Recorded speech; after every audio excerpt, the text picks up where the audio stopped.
The biggest race on everyone's mind is the race for the White House. Yeah, WUSA 9 is covering it from right here in D.C. and all the way in Florida as well. We have reporters at both Harris and Trump's campaign watch parties tonight. Let's start first with that Harris watch party right here in D.C. at Howard University. Our Marcella Robertson is there live tonight. Hi, Marcella.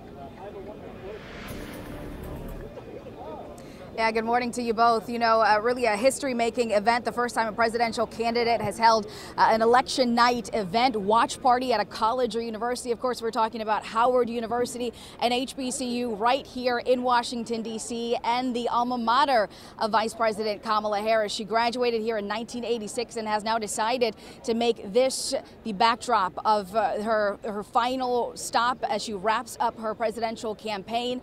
We, of course, are a lot of media here, more media than anyone else right now. We know this is a very, very close race, but of course the Harris campaign hoping that the stage here behind me will turn into where she will deliver a victory speech. Now, of course, if elected, Harris will be making history again as the first female president of the United States. We know that tonight this is a private event, not open to the public. The university has actually been shut down here today and certainly impacting students as well. We know in this final stretch at rallies over the last few days, Harris has been pushing this message of unity. She spoke at a rally yesterday in Pennsylvania, telling her supporters and voters that it is time to turn the page, move on from politics led by fear and division. And we have heard this line over and over the last few days, that if she is elected, she will come to the White House ready to get through her to-do list, while her opponent, former President Trump, will just be stewing over his enemies list. She has also pledged to seek common ground with those who disagree with her.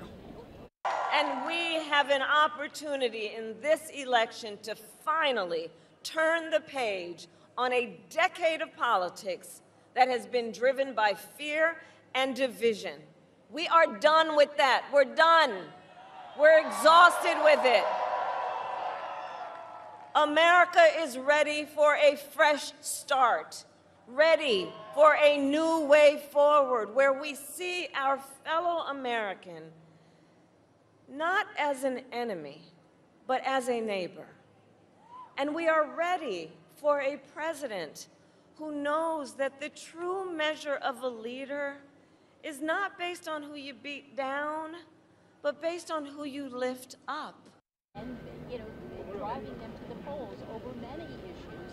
The last couple of days she's been very positive. And I can tell you that the vice president campaigning up until the very last moments today. Just about 2 hours ago, she was at the DNC headquarters in Southeast in D.C., thanking the volunteers. They're still making phone calls. She is expected to take the stage here at some point tonight. We don't exactly know what the details are, but of course is expected to take the stage here. We were going to be here throughout the evening on the Yard, again, a yard that she walked many times as a student here at her alma mater at Howard University, and we'll be sure to bring you the very latest and her speech live. Back to you guys. Yeah, a lot of symbolism there with Frederick Douglass Hall behind you, the place where she would have taken a lot of her political science classes on campus. So everything chosen here has a great deal of symbolism there. Well, Marcella, thank you. And for even more on the impact of this massive event for Howard University, we go to our Lionel Donovan. Yeah, he's also on the campus. And Lionel, what's the mood there? We spoke with you at 4 o'clock and we saw a lot of folks walking around.